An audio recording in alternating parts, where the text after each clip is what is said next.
So hello student, कैसे हैं आप सब लोग। मैं हूं आपका साइंस एजुकेटर शिवकांत सर और आज आपके लिए लेकर आए हैं हम क्लास 8 का चैप्टर नंबर 7 जिसका नाम है the invisible living world beyond our naked eyes.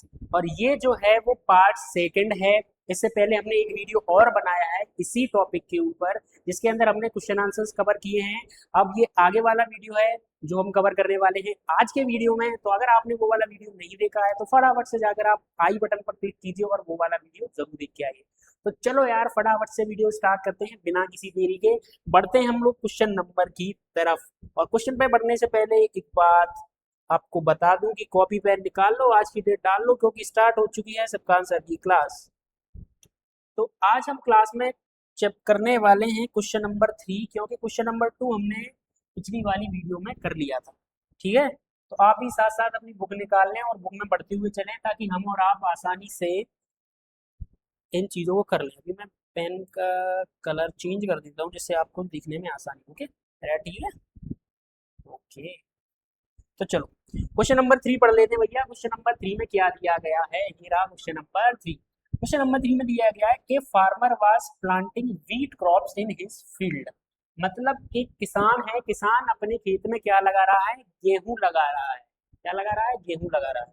He added nitrogen rich fertiliser to soil to get good yield of crops. और वो क्या करता है, वो अपने खेतों के अंदर फर्टिलाइजर का इस्तेमाल करता है। कौन सा फर्टिलाइजर, जिसके अंदर नाइट्रोजन रिच फर्टिलाइजर। ठीक है। In the neighbouring field another farmer was growing bean crops. और भैया उसका जो पड़ोसी वाला खेत है, उस पड़ोसी वाले खेत में वो क्या लगा रहा है भैया, बीन क्रॉप्स कर रहा है। तो she preferred not to add nitrogen fertiliser. मतलब वो महिला किसान है, ठीक है। She preferred not to add nitro fertiliser, दूसरा वाला। तो वो नाइट्रो फर्टिलाइजर नहीं इस्तेमाल कर रहा है। She preferred not to add nitro fertiliser to get healthy crops. तो can you think the reason, हमसे ये कह रहा है कि भैया दो खेत, ठीक है, दो किसान है, एक महिला किसान है और एक आम किसान है। दोनों क्या करते हैं, दोनों खेती करते हैं।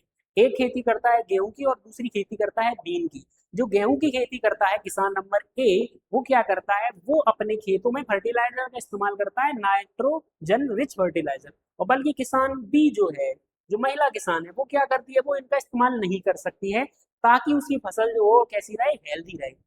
तो भैया इसका कारण क्या है भाई, कारण तो ये है कि जब हम लोग फर्टिलाइजर इस्तेमाल करते हैं, फर्टिलाइजर हमारे लिए कैसे होते हैं, अच्छे नहीं होते। जैसे कि आप जानते हैं नेचुरल चीज नेचुरल होती है और फर्टिलाइजर वाली कैसी होती है, अच्छी नहीं होती, क्योंकि वो केमिकल से तैयार किया जाता है। अब सर बात आती है, सर वो तो आपने हमें बता दिया, लेकिन इसका सर आंसर क्या होगा। आंसर होगा कि जो बीन होता है, बीन कौन सी क्रॉप होती है, लेग्यूमिनियस क्रॉप्स होती है। और ये क्या करती है, एक सिम्बोटिक रिलेशनशिप होता है राइजोबियम। राइजोबियम एक बैक्टीरिया होता है जो किसमें पाया जाता है, जो रूट के अंदर पाया जाता है। किसके अंदर पाया जाता है, रूट के अंदर पाया जाता है। ठीक है, रूट के अंदर पाया जाता है, present in the root. These bacteria fix nitrogen from atmosphere into the soil. और ये बैक्टीरिया क्या करते हैं, ये बैक्टीरिया फिक्स करते हैं नाइट्रोजन को एटमोस्फेयर में और प्रोवाइड करते हैं नेचुरल रिसोर्सेज ऑफ नाइट्रोजन। जैसे आपने कभी खेतों में देखा होगा, जब खेतों में गुड़ाई की जाती है तो उसके अंदर क्या होते हैं, जो छोटे मोटे कीड़े मकोड़े होते हैं।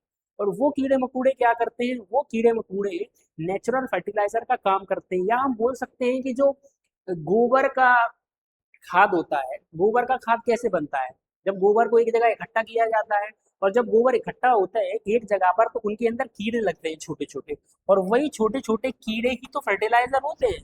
वही इनके अंदर क्या होता है, उनके अंदर नेचुरल नाइट्रोजन होता है। और जब उनके अंदर नेचुरल नाइट्रोजन होता है तो आर्टिफिशियल से कैसे होते हैं सर, बेस्ट होते हैं सर, 100%। कैसे होते हैं सर, नेचुरल होते हैं, 100% नेचुरल। और 100% नेचुरल होते हैं। और ये सेम उसी फर्टिलाइजर का इस्तेमाल कर सकते हैं, लेकिन ये हेल्दी होते हैं केमिकल फर्टिलाइजर से।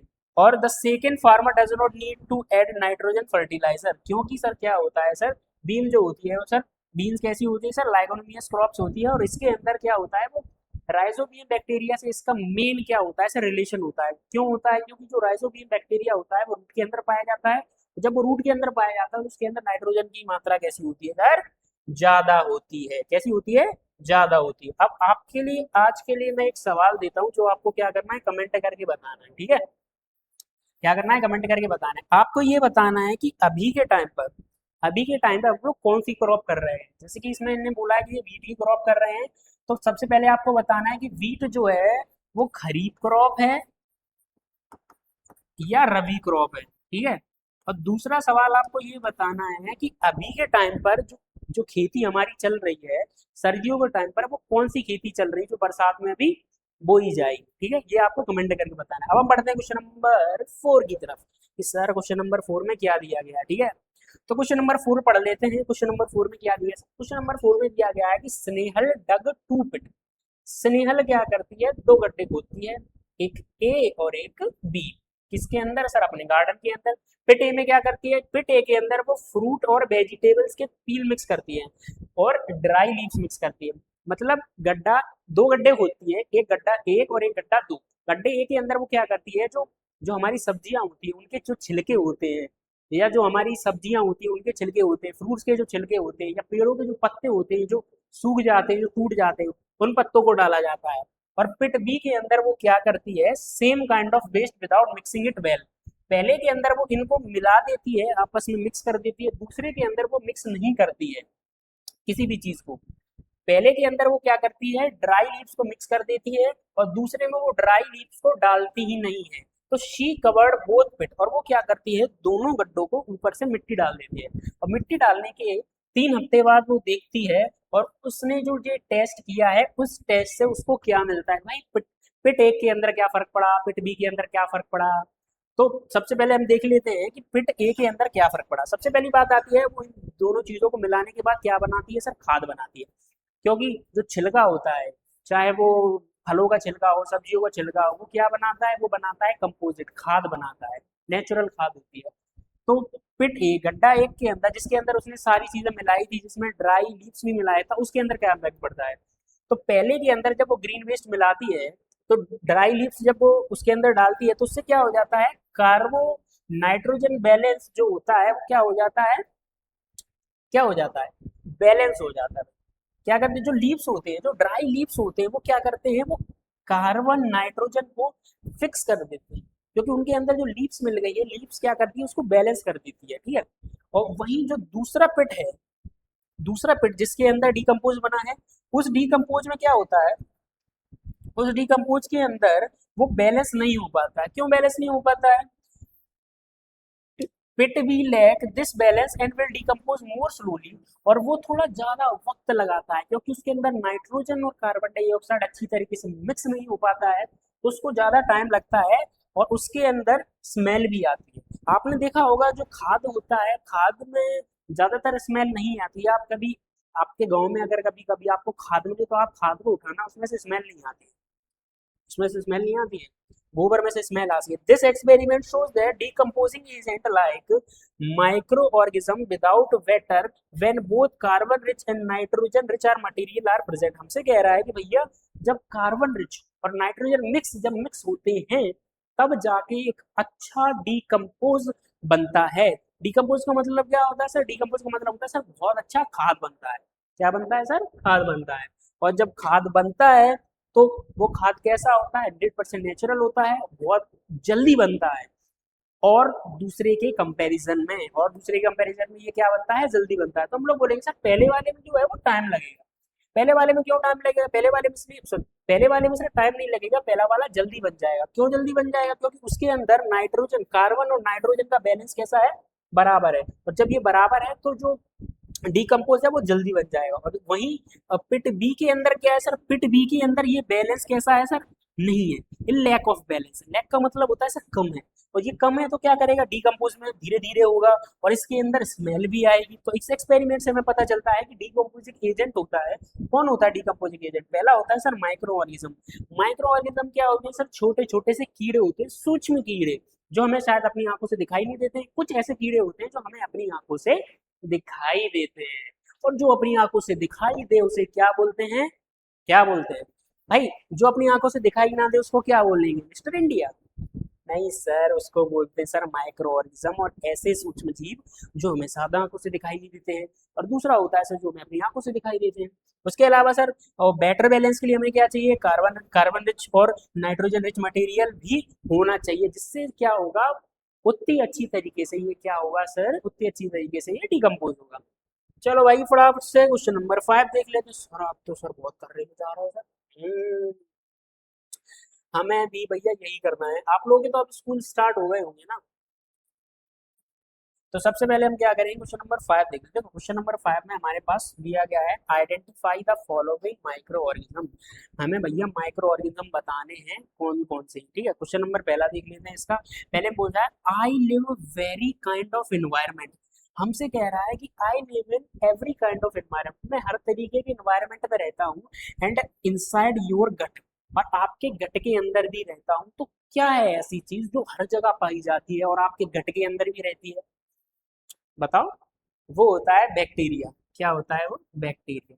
बैक्टीरिया हर जगह पाया जाता है। मेरे हाथ में भी बैक्टीरिया है, बोर्ड में भी बैक्टीरिया है, आप जो मोबाइल चला रहे हैं उसके अंदर भी बैक्टीरिया है, और आपके आसपास जितनी भी चीजें हैं, टेबल कपड़े, सब के अंदर बैक्टीरिया है। शायद इस एनवायरनमेंट में भी बैक्टीरिया क्या है, प्रेजेंट है, ठीक है। हमारे पेट के अंदर भी होता है बैक्टीरिया। का मतलब ये नहीं होता है कि सारे बैक्टीरिया खराब होते हैं। कुछ बैक्टीरिया गुड बैक्टीरिया होते हैं, कुछ बैक्टीरिया बैड बैक्टीरिया होते हैं। बैड बैक्टीरिया में बीमार कर देते हैं, और गुड बैक्टीरिया क्या करते हैं, बैड बैक्टीरिया से लड़के हमें बचाते हैं। तो कमेंट में करेंगे OG bacteria. I make bread and cake soft and fluffy. कह रहा है कि भैया मैं कौन हूं, मैं ब्रेड और केक्स को सॉफ्ट और फ्लफी बनाता हूँ। सॉफ्ट और फ्लफी मतलब कैसा बनाते हैं, जो हम लोग ब्रेड खाते हैं वो ब्रेड को सॉफ्ट कौन बनाता है, ये बनाता है। और ये क्या है, ईस्ट है सर। जो कि सर आपने क्वेश्चन नंबर 1 में ही बताया था कि ईस्ट क्या होता है। राइटिंग तो बहुत खराब है, रुक जा, इसको मिटाते हैं, डायरेक्ट में तुम्हें दिखाता हूँ उसको, ठीक है। ईस्ट ले, इसका क्या होगा, ईस्ट होगा सर। क्या होगा, ईस्ट होगा।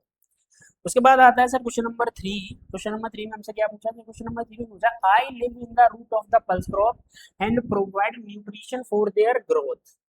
ग्रोथ, ये वाला अभी हमने 2 मिनट पहले ही जस्ट किया था क्वेश्चन नंबर 4 के अंदर, जिसके अंदर बताया था कि जो बीन है, बीन क्रॉप के अंदर क्या पाया जाता है सर, बीन क्रॉप के अंदर ये पाया जाता है, और उसको बोलते हैं सर राइजोबियम। क्या बोलते हैं सर इसको, राइजोबियम। तो क्वेश्चन नंबर 1 में क्या आंसर था सर, 1 का था सर बैक्टीरिया। दूसरे का क्या आंसर था कि मैं ब्रेड और केक्स को फ्लफी और सॉफ्ट बनाता हूँ, वो था सर हमारा ईस्ट। तो आज का हम कर लेते हैं question number 6 and this is the last question, क्योंकि फिर उसके बाद वीडियो बहुत बड़ी हो जाएगी, और जब वीडियो ज्यादा बड़ी हो जाती है फिर आपके लिए भी देखना थोड़ा मुश्किल हो जाता है। तो एक एक करके करते हैं, ठीक है। 2-2 क्वेश्चन या 3-3 क्वेश्चन हम रोज कर लेंगे। आपको रोज वही पढ़ना है, रिवाइज करना है। जब आप उनको सीख जाओगे उसके बाद हम दूसरे क्वेश्चन पर पढ़ते हैं, जिससे आप समझ भी जल्दी जाओगे और याद भी अच्छे से करोगे, तभी तो आपके टेस्ट में बहुत अच्छे नंबर आएंगे। तो हम पढ़ लेते हैं आज का लास्ट क्वेश्चन। क्वेश्चन नंबर है 6। क्वेश्चन नंबर 6 में हमसे क्या पूछ रहा है सर, क्वेश्चन नंबर 6 में हमसे कह रहा है कि devise an experiment to test that microorganism and optimal temperature air moisture for their growth. हमसे कह रहा है कि हमने क्या किया, हमने एक एक्सपेरिमेंट किया है जिसके अंदर हमने टेस्ट किया है कि जो माइक्रो ऑर्गेनिज्म होते हैं उनको किस किस चीज की जरूरत पड़ती है। माइक्रो ऑर्गेनिज्म को टेम्परेचर, हवा और मॉइस्चर की जरूरत पड़ती है उन्हें बढ़ने के लिए। उन्हें किसके लिए, बढ़ने के लिए, ठीक है। सबसे पहले देख लेते हैं क्या इसके अंदर कोई फिगर है, इस क्वेश्चन के अंदर। अ, इस क्वेश्चन के अंदर तो कोई फिगर नहीं है, ठीक है। इस क्वेश्चन के अंदर क्या है, कोई फिगर नहीं। तो हमें एक एक्सपेरिमेंट बनाना है, मतलब हमको इसके अंदर क्या है, एक पिक्चर ऐड करनी पड़ेगी। क्या करनी पड़ेगी, पिक्चर ऐड करनी पड़ेगी। तो पिक्चर देख लेता हूँ, अगर कोई पिक्चर ऐड हो तो ओके। इसके लिए हमें एक एक्सपेरिमेंट बनाना ही पड़ेगा। मैं देख लेता हूँ अगर आपको कहीं एक्सपेरिमेंट मिल जाता है जिसके अंदर हमें सिर्फ एक फिगर बनाना है, जिस फिगर के अंदर हमें दिखाना है कि उसको किस किस चीज़ों की ज़रूरत पड़ती है।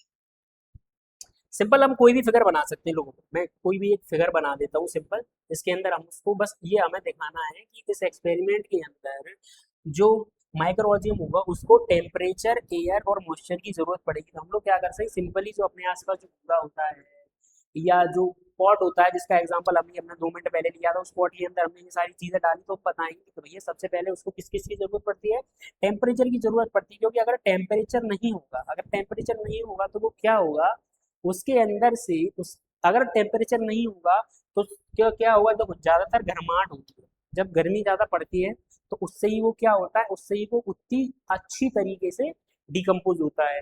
दूसरा जरूरत पड़ती है उसकी मॉइस्चर की। मॉइस्चर क्यों? मॉइस्चर से क्या होता है सर, उसके अंदर की जो चीजें होती है, मॉइस्चर जो होता है वो उन कीड़ों को जिंदा रखने के लिए मदद करता है। और तीसरा होती है हवा। तीसरा क्या होती है सर? हवा। हवा क्या होती है? हवा जब प्रेजेंट होती है उन चीजों को क्या करती है सर? हेल्प करती है माइक्रो ऑर्गेनिज्म को बढ़ने के लिए। किसके लिए? बढ़ने के लिए। तो देखो, ये क्वेश्चन नंबर 6 है, इसके अंदर एक डायग्राम आएगा, एक एक्सपेरिमेंट आएगा, जो मैं आपको व्हाट्सएप कर दूंगा, जिसके लिए आपको नीचे डिस्क्रिप्शन में एक लिंक मिलेगी जो हमारे व्हाट्सएप चैनल की, इसके अंदर मैं आपको ये फिगर भेज दूंगा और आप बना लेना। वैसे तो आप बना ही दोगे, मुझे पता है। अगर नहीं बना पाओ तो आपको क्या करना है, वो लिंक ज्वाइन कर लेनी है या कमेंट करना है आपको, उसके बाद मैं आपको सीधा भेज दूंगा। तो मिलते हैं इसकी नेक्स्ट वीडियो में, तब तक के लिए पढ़ते रहो, देखते रहो। क्या देखना है भाई? Biology 6, 7 and 8। और मैं हूँ आपका सिद्धांत सर। मिलते हैं इसकी नेक्स्ट क्लास में, तब तक के लिए bye bye, goodbye, take care. 15 minute की